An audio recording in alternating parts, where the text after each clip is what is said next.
Okay, guys, so let's talk a little bit about fear and that big word anxiety that people use a lot. You know, people talk about anxiety a lot of different ways, and I think that's an important first distinction if we're going to talk about this together, which is what do we mean by that word? Fear to me is when we have a moment or an occurrence or a situation that we actually focus our fear on. Anxiety is like fear that never dissipates. It's just an underlying kind of torque that continues all the time. It may not really have a specific focus as fear does. And what does God say about all of that? Well, we know two things from Scripture right away. One is that fear is a real thing. God speaks repeatedly about the idea of fearing and not fearing. And in Scripture, there's a lot of things to be scared about. There's a ton of danger. There's people who are against people. There's real enemies and there's real threats. And we face that same stuff in our life. You may not feel in physical danger all the time, but generally when we fear something, we have a heightened sense that something is under attack within us. It may be our emotions, it may be our future, it may be our understanding of who we are. We may feel threatened about the way people think about us. So that's a real thing, and it's mentioned in Scripture a lot. Fear and fear not is mentioned a ton. But the other thing we know is that the central message of the gospel, of the good news of Jesus, is that he is peace. And fear and peace, or anxiety and peace, can't coexist. You're not feeling peaceful and feeling anxious at the same time. Those are two feelings that don't live together. So when we feel anxious, we do not feel that peace. When we feel peace, we do not feel anxious. And I think we actually have access to both of those places in our soul pretty much all the time. The question is, what are you cultivating? What you cultivate is what you think about. What you think about is going to inform kind of what is at the root of what might be causing you some of that anxiety. So my first piece of wisdom for a way forward for you, if this is a struggle that you have, is what are you actually thinking about? So many people who live anxious avoid their thoughts as their main coping mechanism is to avoid their thoughts. It's to fill the space with noise. It's to fill life with action. It's to distract or numb with food or drink or gossip or whatever that thing is that's going to keep you from thinking.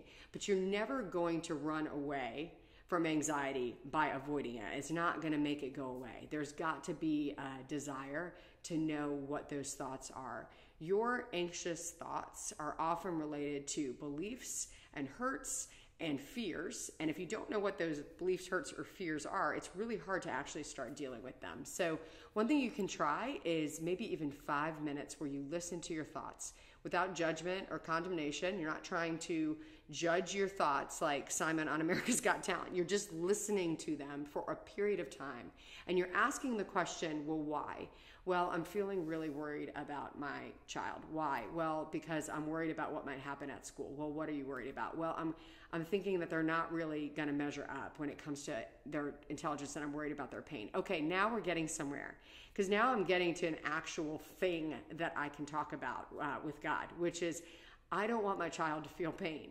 Now I have to ask myself, is I don't want my child to feel pain a good truth, or is it a good thing, or is that not a real thing? And in this case, the idea that my child is not going to feel pain is not actually a real thing. I can't actually create a world for my child of any age to never feel pain.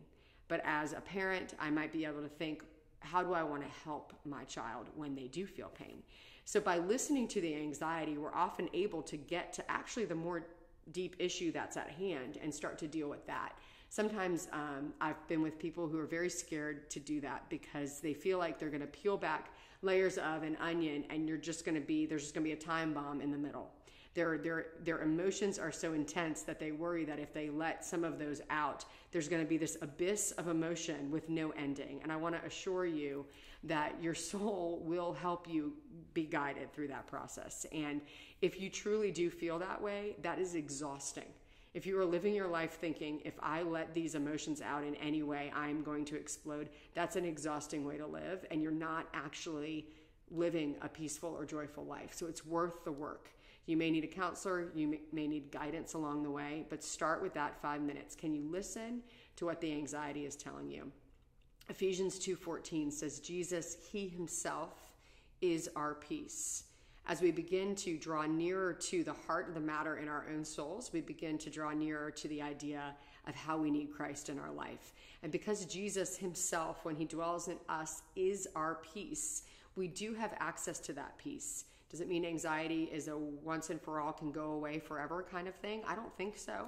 Does it mean that when you're anxious, you're sinning? Not necessarily, but it does mean that we have access to two different sort of pools of emotion. On this side is this tempting place to live in this continual running wheel of fear and anxiety. And on this side is Jesus Christ, who himself is our peace. So we're going to talk more in the future about how we get there. But for today, one thing, fear is real. Your anxiety is real. And listening to it is the first step in starting to understand what's behind it. All right, I'll talk to you guys soon.